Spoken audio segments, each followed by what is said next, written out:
Ontem foi 2 Timóteo. A promessa é continuar.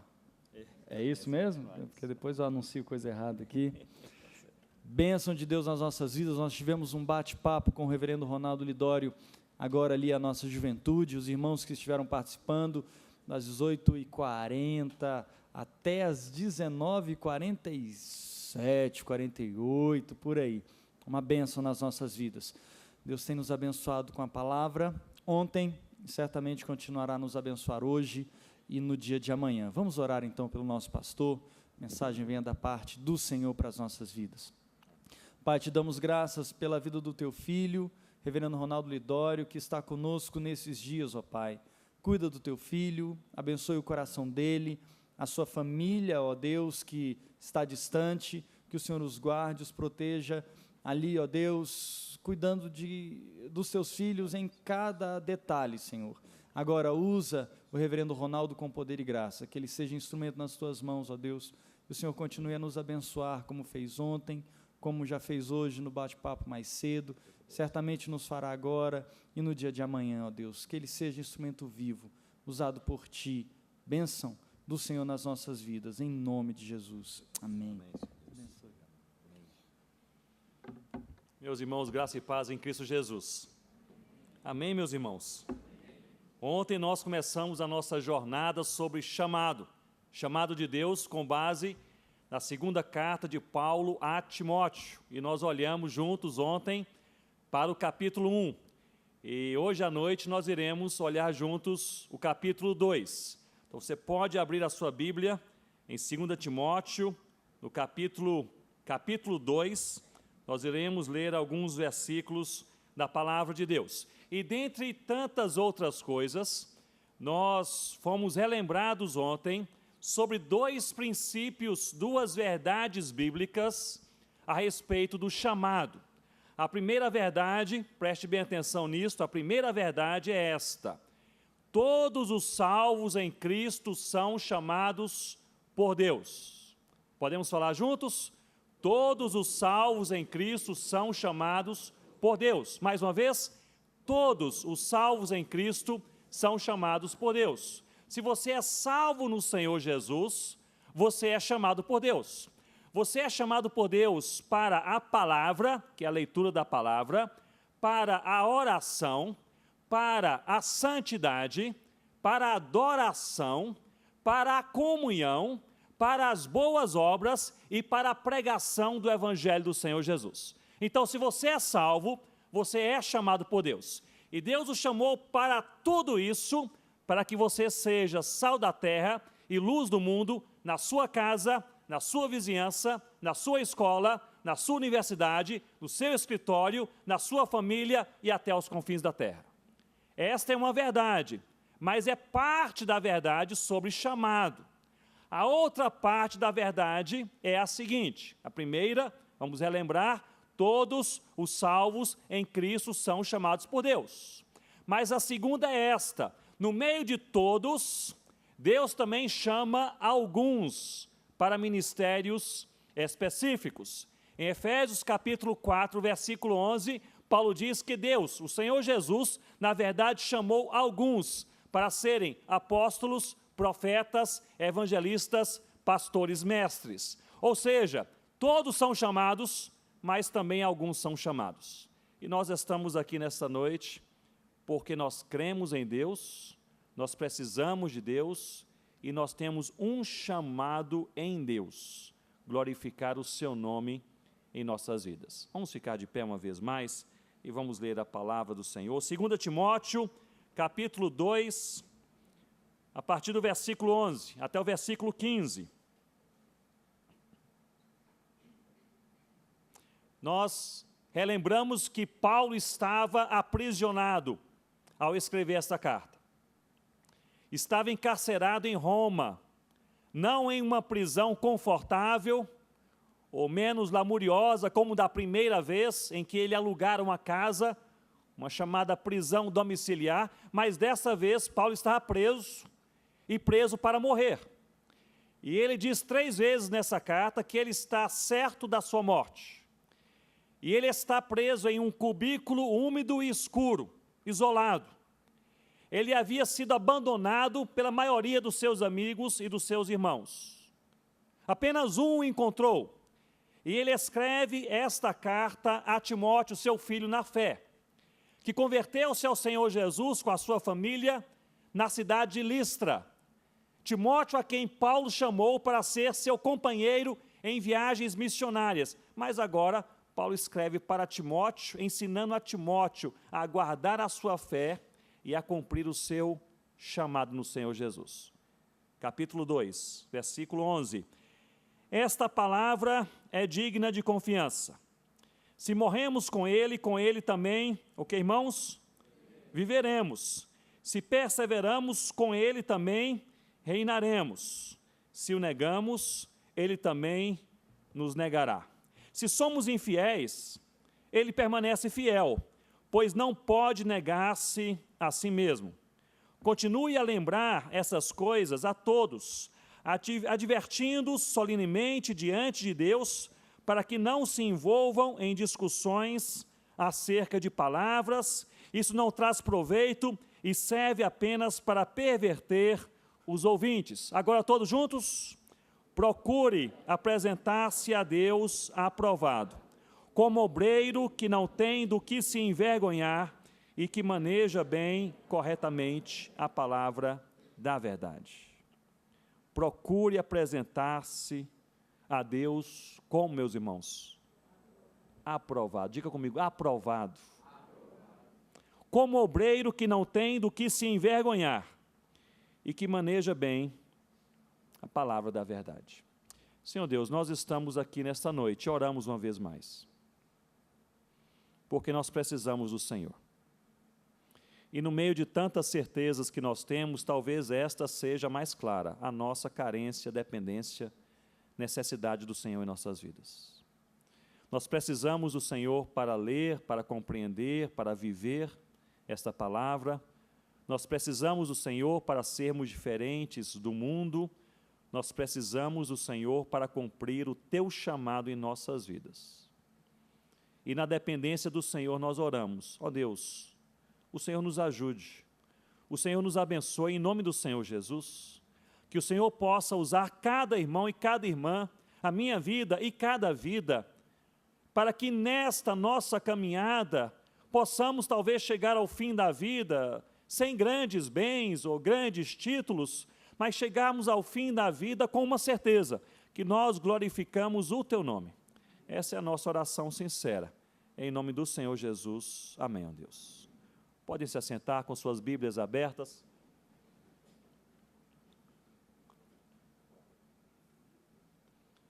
Eu gostaria de olhar com vocês nessa noite, especialmente o versículo 15. Procure apresentar-se a Deus, aprovado, como obreiro, que não tem do que se envergonhar e que maneja bem a palavra da verdade. Há aqui 3 apelos claros de Paulo para Timóteo, de Deus para o meu coração, de Deus para o seu coração. O primeiro apelo é este: apresente-se a Deus. O segundo, apresente-se aprovado. O terceiro, apresente-se na palavra. E nós podemos olhar para esse texto e esse versículo 15 e perceber esta realidade no coração de Deus para a minha vida e para a sua vida. Note comigo que no versículo 15 os nossos olhos normalmente repousam sobre a qualificação desta apresentação, ou seja, será aprovado. Mas a ênfase do texto está sobre o destino desta apresentação, não apenas ser aprovado, mas sobretudo apresentar-se a Deus. O primeiro ensino que Paulo constrói neste versículo para Timóteo é justamente este: Timóteo, apresente-se a Deus. É a Deus que você precisa se apresentar. É a Deus que nós iremos prestar contas. É Deus quem irá nos aprovar ou é Deus quem irá nos reprovar? Paulo aqui ele está tratando sobre, em um outro ângulo, de uma verdade que ele fala em outras cartas, como Romanos no capítulo 1. Que a nossa vida, ela não é definida pelo que nós fazemos. A nossa vida não é definida pela nossa reputação. A nossa vida não é definida pelos nossos títulos ou pelas nossas realizações. A nossa vida é definida por um relacionamento. Relacionamento com Deus. Portanto, apresente-se, Timóteo, a Deus. Meu irmão e minha irmã, meu jovem, minha jovem, apresente-se a Deus. É no relacionamento com Deus que você é quem você é. É no relacionamento com Deus que você agrada o coração do Pai, cumprindo o seu chamado. A nossa vida, ela se resume a um relacionamento pessoal, íntimo, intransferível e incomparável com o nosso Deus. Apresente-se a Deus. Frequentemente nós alinhamos e construímos a nossa vida com base em duas linhas de expectativa. Naquilo que outras pessoas esperam de nós, e nós começamos a trabalhar, e a estudar, e a fazer coisas, e a falar de certa maneira, por causa das expectativas de outras pessoas sobre nós, ou às vezes nós somos quem nós somos, e fazemos o que fazemos, não pela expectativa de outros, mas pela nossa própria expectativa, aquilo que nós queremos ser, o plano da nossa cabeça, é o meu alvo pessoal, é aquilo que eu quero conquistar, é onde eu quero chegar. E geralmente é assim que o ser humano constrói a sua vida, a partir da expectativa de outros, ou a partir da sua própria expectativa. O que Paulo está aqui ensinando a Timóteo é uma terceira via. Paulo está dizendo a Timóteo, em outras palavras, viva a sua vida a partir, não da expectativa de outros, não a partir da sua expectativa, mas a partir da expectativa de Deus. Apresente-se a Deus. Olhe bem para mim nesse momento e reflita comigo. Talvez esta seja a principal pergunta que nós podemos fazer no fim de cada dia. Qual é a expectativa de Deus para a minha vida neste momento da minha existência? Qual é a expectativa de Deus para você na sua família com seus pais? Na sua família com seus filhos? Qual é a expectativa de Deus ao colocar você naquela vizinhança onde você mora? Qual é a expectativa de Deus em você ser aluno naquela escola, naquela classe, com aqueles colegas, com aquele professor, naquela universidade, naquele trabalho, naquela repartição pública? Qual é a expectativa de Deus? Apresente-se a Deus, diz aqui Paulo a Timóteo. Meus irmãos, o que deve orientar a minha vida e a sua vida não são os planos alheios a nosso respeito, nem nossos próprios planos. O que deve orientar a nossa vida são os planos de Deus. Mas para nós podermos fazer sinceramente, eu repito, sinceramente, essa pergunta a Deus: qual é o teu plano? Qual é a tua expectativa para a minha vida, neste momento da minha existência? Eu preciso estar com o coração aberto para a obediência. E geralmente é isso que Deus faz conosco. Deus primeiro prepara o nosso coração para a obediência, depois Deus revela o seu plano para cada um de nós. Deus prepara o coração para dizer sim, Senhor, e depois Ele mostra o caminho. Deus quebranta, Ele mói, Ele prepara, Ele trabalha em nosso coração para dizermos: Senhor, faremos a Tua vontade, e depois Ele nos mostra a Sua vontade. Mas a pergunta que se levanta para mim e para você nessa noite é esta: qual é a expectativa de Deus para a sua vida? Muitas vezes nós orientamos a nossa vida por expectativas próprias, competitivas, muitas vezes tolas. Permita-me compartilhar uma experiência pessoal em que eu vi o meu coração caindo para esse pecado da competição tola. Há uns dois anos e meio atrás, estava fazendo uma pesquisa missionária em uma região do Himalaia, uma das regiões menos evangelizadas do mundo, não vou citar nome de país ou região específica por questão de segurança, mas em um dos locais menos evangelizados do mundo, no Himalaia. E ali estava com um antropólogo junto a uma certa universidade, fazendo uma pesquisa, tinha também este intuito específico de observar a região para a possível entrada de missionários. E o governo daquele país me autorizou a ir em certos lugares, eu fui naqueles lugares. Mas eu queria também ir até o interior daquele país, uma região montanhosa, todo o Himalaia formado por montanhas, mas uma região bem montanhosa, mais interiorana, alguns povoados, e eu queria conhecer aquela realidade para saber a possibilidade ou não de entrada de missionários. E um dia antes de terminar a viagem, recebi por escrito a permissão da universidade daquele país, dizendo: o governo lhe dá autorização para você ir até o interior. Eu estava ali com um guia daquela região. E eu falei: eu posso ir amanhã cedo? Ele disse: sim, podemos ir, mas você viaja depois de amanhã. E são 17 quilômetros, a pé. A região montanhosa, com trilhas, etc. Você consegue? E quando alguém fala, você consegue? A primeira resposta é: claro que eu consigo, não é? É claro que eu consigo.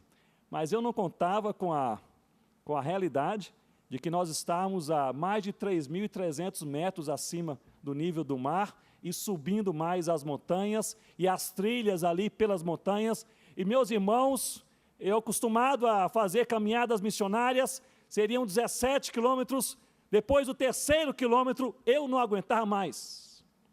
Mas fiquei com vergonha de falar que eu não aguentava mais. É o ego, não é isso? E o guia ali, bem tranquilo, caminhando comigo, disse: você está bem? E eu respondi: é claro que eu estou bem. Você está andando mais devagar? É que eu estou contemplando a natureza. Montanhas bonitas, deixe-me fazer uma foto. Mas aí nós caminhamos, falei com ele que eu estava realmente muito cansado, nós paramos várias vezes, etc. E lá fomos pela caminhada, quando estávamos mais ou menos a uns 10 quilômetros, faltando ainda 7 para chegar até o local que nós desejávamos, precisávamos chegar. Eu olhei para trás e eis que vinha, era uma região puramente budista, eis que vinha atrás de mim um monge budista, velhinho, encurvado, andando descalço. Aquele negócio mexeu com o meu coração. Num certo momento, olhando para aquele velhinho descalço, com problemas esqueléticos, encurvado, andando atrás de mim, eu falei no meu coração: ele não vai me passar. Meus irmãos, a gente cria competições na nossa cabeça a partir do pecado do coração. Eu falei: não vai me passar. E aí eu firmei o passo. Eu dei aquele gás que podia dar. Caminhei um pouco mais, em menos de meia hora o velhinho me ultrapassou, ainda sorriu com um sorrisinho assim cínico e foi embora e me deixou para trás. Eu parei, sentei ali, disse ao meu guia: preciso descansar. E aquele negócio entrou no meu coração. A gente cria competições desnecessárias. A gente cria expectativas próprias. A gente desenvolve sonhos que não são sonhos de Deus. A gente caminha em projetos que não são projetos do coração de Deus. Porque a pergunta que precisa se levantar na minha vida e na sua vida a cada dia é esta: qual é a expectativa de Deus para a minha vida neste momento da minha existência? Se você é crente no Senhor Jesus, Deus tem um plano e um propósito para você. Boa parte desse plano já está bem declarado na palavra de Deus, e Deus vai mostrando certas partes mais específicas na história de cada um, mas nós sabemos que é do plano de Deus nós glorificarmos o seu nome, é do plano de Deus nós sermos sal da terra e luz do mundo, é do plano de Deus nós sermos santos em nossa vida, é do plano de Deus nós pregarmos o evangelho do Senhor Jesus. Apresente-se a Deus, Timóteo, apresente-se a Deus. Mas Paulo continua nessa instrução no versículo 15, me acompanhe, ele diz: procure apresentar-se a Deus mas apresentar-se como, meus irmãos, aprovado. Você pode dizer comigo, aprovado? Procure apresentar-se a Deus aprovado. Às vezes eu tenho a impressão que a gente aprova pessoas, vidas e ministérios que Deus desaprova. E às vezes nós desaprovamos pessoas, vidas e ministérios que Deus aprova. Mas o que Paulo está dizendo a Timóteo é o seguinte: você, Timóteo, procure apresentar-se a Deus aprovado, porque é Deus quem aprova, Deus quem reprova. E quando ele utiliza aqui a expressão aprovados, Paulo ele usa a palavra grega dokimon, e essa palavra é uma palavra rara no Novo Testamento. E dokimon, aprovados, significa que na medida certa. Era uma palavra usada na época do apóstolo Paulo, há 2000 anos atrás, geralmente para comerciantes. Os comerciantes eram notoriamente, naquela época, corruptos. E eles usavam as moedas de metal precioso, e as moedas eram padronizadas. Elas tinham um tamanho próprio, padronizado. Mas eles raspavam as bordas daquelas moedas para retirar parte daquele metal precioso, de maneira que ninguém percebia que a moeda estava adulterada, que era um pouquinho menor do que deveria ser. E eles então usavam aquela moeda para o troco, para a venda, para a compra. Mas havia alguns poucos comerciantes que eles não utilizavam moedas adulteradas, diminuídas, raspadas. Esses poucos comerciantes eram chamados de dokimon, aprovados. Havia também outros comerciantes, especialmente aqueles que vendiam grãos. E os grãos eram vendidos nos mercados antigos em cabaças. E havia uma forma de ludibriar, de enganar quem comprava grãos, porque a cabaça deveria estar cheia, mas eles iriam então ali colocar a cabaça em certa posição que dava a ideia de que ela estava cheia, mas não estava. Mas havia alguns poucos comerciantes bem conhecidos em que eles enchiam a cabaça até transbordar na frente do cliente, depois pegavam a régua de madeira, passavam por cima da cabaça e alinhavam uma cabaça cheia na medida perfeita, e esses comerciantes eram chamados de dokimon, eram aprovados. Quando Paulo está dizendo a Timóteo para ele se apresentar a Deus aprovado, ele está dizendo na medida certa, nem mais e nem menos, é na medida certa. Deus quer que nós possamos cumprir o chamado que Ele nos dá na medida certa, nem mais, nem menos.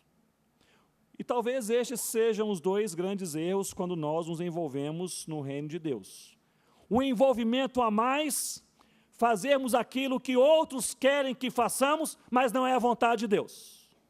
O envolvimento a mais, fazermos aquilo que são os nossos sonhos pessoais, não aprovados por Deus, não na medida de Deus. E quando nós fazemos a mais, geralmente a nossa motivação é apenas impressionar pessoas. A nossa motivação é nos destacarmos. A nossa motivação é sermos aplaudidos. A nossa motivação é chegarmos primeiro. A nossa motivação é que alguém diga, esse cara fez melhor do que todos os outros. E o que está por trás dessa motivação, meus irmãos, é o orgulho. Mas se fazermos ou nos envolvermos a mais, nos coloca fora de sermos aprovados por Deus, nos envolvermos a menos também o faz. E geralmente nós nos envolvemos a menos quando nós criamos bons motivos para não fazermos aquilo que Deus quer que façamos. Deus quer que a gente fale do Senhor Jesus para aquele colega da classe, mas a gente cria boas, ótimas desculpas para não fazer isso. Deus quer que a gente tenha uma vida santa em casa, com o esposo, com a esposa, com os pais, com os filhos, mas a gente cria 1000 ótimas desculpas para não fazer isso. Nos envolvemos a menos e deixamos de lado o que Ele nos confiou. Geralmente a motivação é a indisposição pessoal, é a preguiça e o pecado. Se o pecado por trás, o envolvimento a mais é o orgulho O pecado por trás do envolvimento a menos é o egoísmo. É nós nos colocarmos no centro da nossa própria vida e do nosso universo. Portanto, meus irmãos, a pergunta que volta a ser levantada é a mesma do princípio. Qual é a expectativa de Deus para nós? Porque apenas vivendo na expectativa de Deus para este momento da nossa vida é que seremos aprovados. Ser aprovado é você viver na medida de Deus para este momento da sua vida e a cada momento da sua vida. Apresente-se a Deus, apresente-se também aprovado. Eu me lembro que vários anos atrás, ainda trabalhávamos na África, naquela época, eu fui convidado para participar de uma consulta missiológica na Inglaterra, e cada pessoa convidada iria falar sobre um tema a cada noite. E o meu tema era sobre a evangelização de povos animistas do noroeste africano. Então, uma coisa bem específica. Não havia uma presença muito grande de pessoas, e nós estávamos ali, éramos missionários, missiólogos, mas havia também alguns pastores ali dos derredores de Londres. E me chamou a atenção porque na noite em que eu iria falar, desenvolver esse tema, me foi dada 1h30 para falar sobre isso. Quando eu tomei a palavra, entrou ali naquele local, naquele encontro, um jovem pastor londrino com um filhinho de 8 anos de idade. Eu havia conhecido aquele jovem pastor, e eu conhecia também o seu filhinho, e eles entraram, sentaram-se assim no primeiro banco à esquerda, e o menino era crente. Ele trouxe uma Bíblia, um caderno e uma caneta. Ele sentou-se, abriu a Bíblia, abriu o caderno, pegou a caneta e ficou prestando atenção no que eu falaria. E ali eu desenvolvi aquele tema sobre evangelização de grupos animistas do noroeste africano. Depois que terminei, então aquele pastor se aproximou e disse: Ronaldo, meu filho quer conversar com você. Eu disse: claro, vamos conversar. Um menino, 8 anos de idade. E eu me sentei ali perto daquela criança e perguntei: mas em que posso te ajudar? E ele disse: é o seguinte, eu queria saber como falar de Jesus para os meus amiguinhos na escola. E meu pai me disse que um missionário falaria sobre evangelização hoje à noite. E eu vim e ouvi o Senhor falar 1h30 e não entendi nada. E o menino abriu o caderno e falou: olha aqui, não escrevi nada, não entendi nada. 8 anos de idade, menino precoce, certamente. Eu falei: mas é que essa conversa é para adultos, etc. Mas o que você quer saber? Ele disse: eu quero saber como falar de Jesus para os meus amiguinhos na escola. Eu falei: você é crente no Senhor Jesus? Ele disse: sou crente. 2 anos atrás, participando de uma escola dominical em minha igreja, a minha mãe contou a história do Senhor Jesus e ele entrou no meu coração. Eu sou salvo em Cristo, sou crente no Senhor Jesus. Eu falei: se você é crente no Senhor Jesus, é fácil. Basta você falar aos seus amiguinhos quem você era, o que Jesus fez por você e quem é você agora. Ele disse a primeira coisa inteligente que eu ouvi hoje à noite. Deixa eu anotar. Pegou o caderno. Como é que é, pastor? Quem eu era, o que Jesus fez por mim, quem eu sou agora. Então, se eu explicar isso aqui, eu estou evangelizando? Eu falei: é claro que está evangelizando. Ele perguntou: então, por que o senhor gastou 1h30 explicando um negócio? Eu falei: é porque adulto é assim, complica coisas simples, mas faça isso, vai ser bom. Eu voltei para a África, morava em Gana naquela época. 6, 7 meses depois, recebo um e-mail daquele pastor londrino dizendo: Ronaldo, meu filho é um evangelista. Ele começou a falar na sua classe, ali de aula na escola, quem ele era, o que Jesus fez por ele, quem ele é agora, e 6 meninos entregaram suas vidas ao Senhor Jesus, e estão frequentando a nossa igreja, e os meninos trouxeram os pais, e os pais os avós. E ele disse: meu filho é um evangelista. E eu fiquei pensando naquele dia, lendo aquela mensagem: meus irmãos, é esta questão. Sermos aprovados por Deus não é algo definido pela capacidade humana, pela oportunidade da vida, pela intelectualidade, pela ideologia. É algo definido pela obediência de um coração que faz as coisas na medida de Deus. Dokimon, na medida certa, nem mais, nem menos. Paulo continua dizendo, Timóteo, procure apresentar-se a Deus aprovado. E ele diz, como obreiro, que não tem do que se envergonhar, porque maneja bem, o que, meus irmãos? A palavra. Ele diz, Timóteo, você se apresente bem a Deus, e se apresente aprovado, mas você também se apresente como alguém que não tem do que se envergonhar, porque maneja bem a palavra. Manejar bem a palavra, meus irmãos, aqui nesse texto, não significa necessariamente pregar bem. Não significa habilidade comunicacional. Na verdade, o texto não está falando sobre habilidade, o texto está falando sobre integridade. É uma outra coisa. O que Paulo está instigando Timóteo a crer, pensar e viver, é que ele precisa, como a nossa irmã orou aqui hoje à noite, ele precisa viver aquilo que ele prega.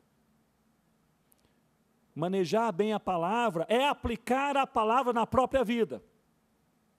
Não tendo que se envergonhar, este envergonhar aqui não é perante homens, é perante Deus. Ou seja, Timóteo, se você viver aquilo que você prega, você não terá perante Deus do que se envergonhar, porque Deus conhece o seu coração. Se você viver aquilo que você crê, você não terá perante Deus do que se envergonhar, porque Ele vai se alegrar com a sua vida. O texto não fala sobre habilidade, mas sobre integridade. Nós vivemos aquilo que nós cremos, nós vivemos aquilo que nós pregamos, nós vivemos aquilo que nós ensinamos outras pessoas a viverem. E a pergunta que eu faço ao meu coração e ao seu coração nessa noite é justamente esta: como está a sua vida no quesito da integridade? Não estou falando sobre habilidade. Habilidade para cantar, habilidade para tocar, habilidade para pregar, habilidade para estudar, habilidade para passar em um concurso público, habilidade para se destacar em alguma área da vida ou do trabalho, habilidade. A questão aqui não é habilidade, não é o que você consegue fazer, mas é integridade, é aquilo que você vive a partir da sua fé. Prega, Timóteo, a palavra com integridade, de maneira que a palavra fale primeiro ao seu coração. Primeiro ao seu coração. Eu creio, e nós não vamos entrar aqui nesta parte do texto, mas eu creio que Paulo está aqui preocupado com Timóteo, com a possibilidade dele se profissionalizar no ministério. Ele se acostumar tanto a falar, a liderar, a pregar, a aconselhar, que ele passe a fazer as coisas certas com a motivação errada. E fazer as coisas certas, meus irmãos, não é tão difícil assim. O mais difícil, o mais desafiador, que é a vontade de Deus, é fazermos a coisa certa com a motivação certa. É a gente ser crente na escola, mas com a motivação certa, de agradar a Deus. É a gente cuidar do filho com a motivação certa, de vê-lo no caminho do Senhor. É a gente atender o marido ou a esposa com a motivação certa, porque queremos ver o amor de Deus em sua vida. É a gente pregar a palavra com a motivação certa, para que outras pessoas glorifiquem o nome do Senhor Jesus. É a gente ajudar na igreja com a motivação certa. Não para o pastor nos elogiar, dizendo, você fez muito bem, mas para que Deus se alegre, porque nós estamos vivendo aprovados por Ele, na medida certa. É Deus quem aprova, é Deus quem reprova.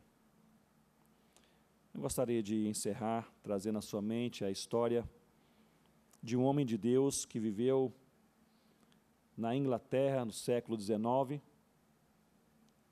Eu gosto muito da sua biografia, já li diferentes biografias a respeito deste homem chamado George Miller. E sempre que eu leio uma parte nova, isso chama a minha atenção. George Miller foi um homem de Deus que trabalhou como pastor.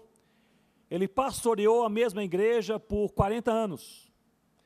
Ele ficou mais conhecido como um homem que fundou muitos orfanatos. George Miller fundou orfanatos na Inglaterra do século XIX, em crise e caos social, em que havia milhares e dezenas de milhares de crianças abandonadas.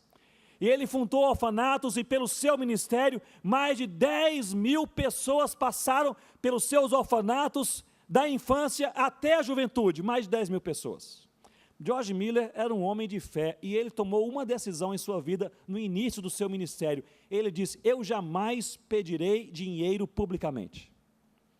Ele disse: é Deus quem me chamou para o ministério, é Deus que me instruiu a fazer o que eu faço, e se é dele, ele vai prover da maneira que ele desejar. E ele jamais pediu dinheiro publicamente. E a história de George Miller é cheia de milagres. Talvez um dos mais conhecidos naquele dia, no orfanato de Bristol, e ele estava ali naquele orfanato, um dos maiores orfanatos, e a comida havia acabado, não havia pão, não havia leite, não havia mais nada. E mais de 500 órfãos naquele orfanato, e os funcionários bateram na porta de George Miller, no quartinho que ele morava naquele orfanato. E falaram: George Miller, é o seguinte, nós sabemos que você fez um trato pessoal com Deus, você não pediria dinheiro, mas nós não estamos aqui hoje no limite do limite, nós não temos um pedaço de pão, não temos um copo de leite, e nós temos 500 crianças para amanhã cedo, elas não terão o que comer e o que beber. E George Miller, ele respondeu aos funcionários: eu vou fazer aquilo que pode mudar a realidade da nossa história, eu vou orar. E na sua biografia, no seu diário, aliás, ele escreveu dizendo: eu orei por 3 minutos, porque não é preciso orar muito longo para que Deus possa entender o que está acontecendo. Ele orou, foi dormir. Naquela madrugada, uma carroça cheia de leite e de pão, que seriam levados para a cidade vizinha, quebra a roda, 4 rodas de madeira, coisa do século XIX, quebra uma roda em frente ao orfanato. E os 2 carroceiros estavam ali, e os 2 carroceiros eram cristãos.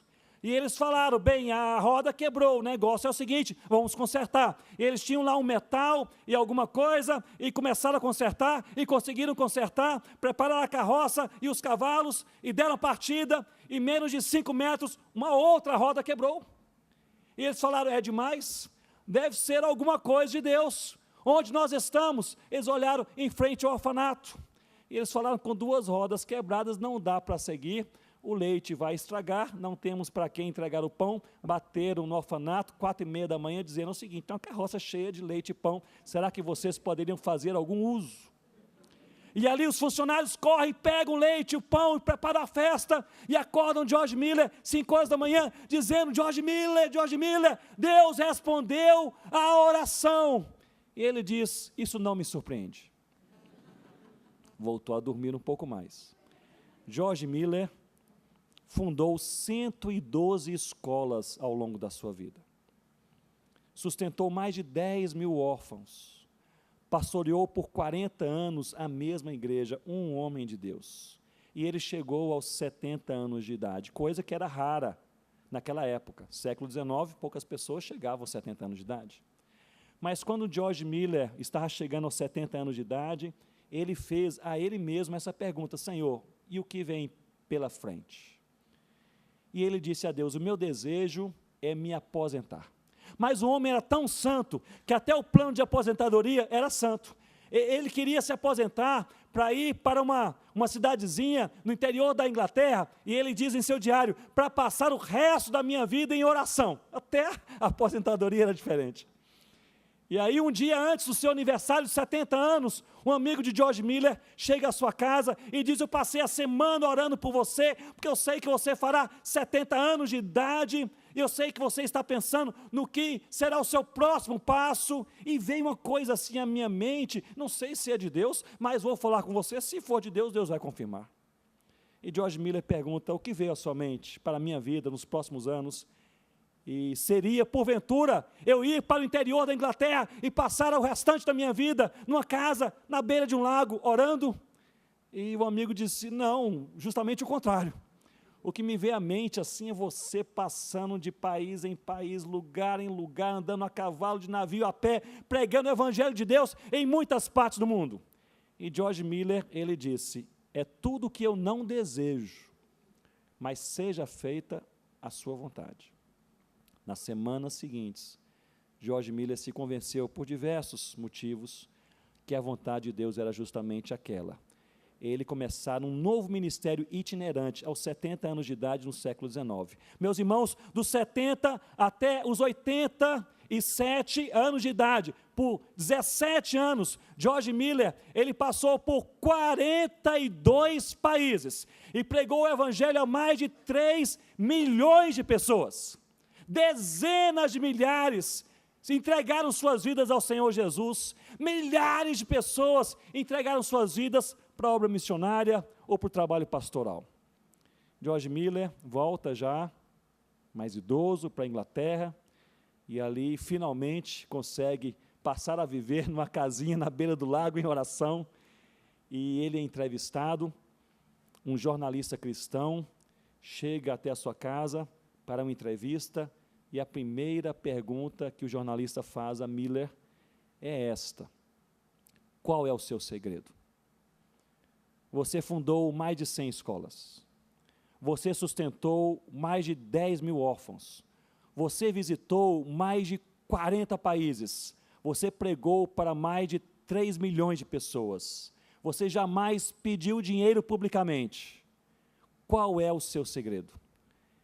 E George Miller respondeu, o segredo de George Miller é que George Miller já morreu há muitos anos atrás. Ele complementa dizendo, já não sou eu quem vive, mas Cristo vive em mim. Vamos orar, curva sua cabeça.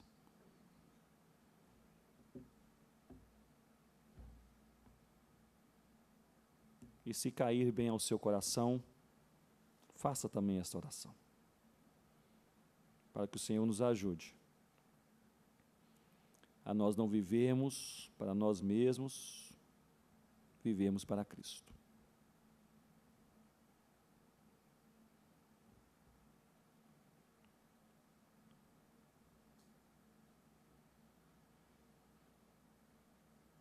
Senhor Deus, nós estamos aqui neste quase fim de culto, nós lemos a Tua Palavra, nós louvamos ao Teu nome com cânticos, nós fizemos orações, nós abraçamos irmãos e irmãs.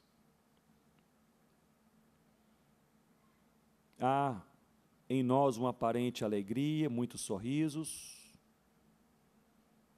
boas conversas, mas só o Senhor conhece verdadeiramente o nosso coração. Talvez haja entre nós nessa noite, irmãos, irmãs, que estão se degladiando com as coisas da vida, do coração, da fé, da família, do trabalho, do ministério, do próprio chamado. Nós queremos orar por aqueles que estão desanimados, para que o Senhor os anime em nome do Senhor Jesus. Nós queremos orar por aqueles que estão enfraquecidos em sua fé, para que o Senhor possa renovar a fé no nome do Senhor Jesus. Nós queremos orar por aqueles que estão em conflitos relacionais, que não sabem como resolver, para que o Senhor derrame graça e resolva em nome do Senhor Jesus. Nós queremos orar por aqueles que se sentem atraídos pelo pecado, pela carne, pelo mundo, por aquilo que não é do Senhor, mesmo sabendo que não é do Senhor, mas se sentem diariamente atraídos pelo pecado. Nós rogamos para que o Senhor possa cobri-los de santidade em nome do Senhor Jesus. Nós oramos por aqueles que estão sendo mira do ataque do diabo, para que o Senhor Deus, o Senhor possa protegê-los em nome do Senhor Jesus.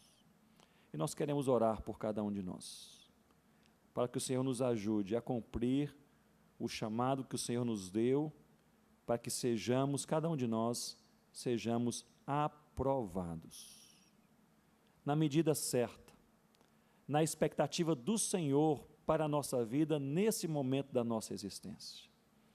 Nos dê, Senhor Deus, um coração abnegado, nos dê, Senhor Deus, um coração obediente, nos dê, Senhor Deus, a ousadia necessária, para que possamos de fato cumprir o chamado do Senhor, estudando a palavra, em oração, em comunhão, em adoração, nas boas obras, na pregação da Tua palavra, que possamos cumprir o chamado do Senhor. Nós oramos também, Senhor Deus, por aqueles que aqui estão, hoje à noite, e que têm um chamado específico do Senhor, para algum ministério também específico. Talvez esteja claro para alguns e não esteja claro para outros. Mas nós oramos por eles, para que o Senhor lhes dê, em nome de Jesus, lhes dê discernimento para saberem qual é o próximo passo e lhes dê também perseverança para não pararem ao longo do caminho, porque vale a pena seguir o Senhor Jesus. Ó Senhor, nos abençoe ainda nesta noite, para que aquilo que nós precisamos, mesmo sem saber, aquilo que nós precisamos, que o Senhor, com Teu Santo Espírito, possa aplicar no profundo da nossa alma, da nossa mente, no nosso jeito de pensar, de sentir, nas nossas motivações, nas nossas decisões, no inclinar do nosso coração, para que possamos ter vidas que agradem profundamente o Senhor. É a nossa oração sincera nessa noite. Em nome do Senhor Jesus. Amém, ó Deus. Que Deus nos abençoe, irmãos.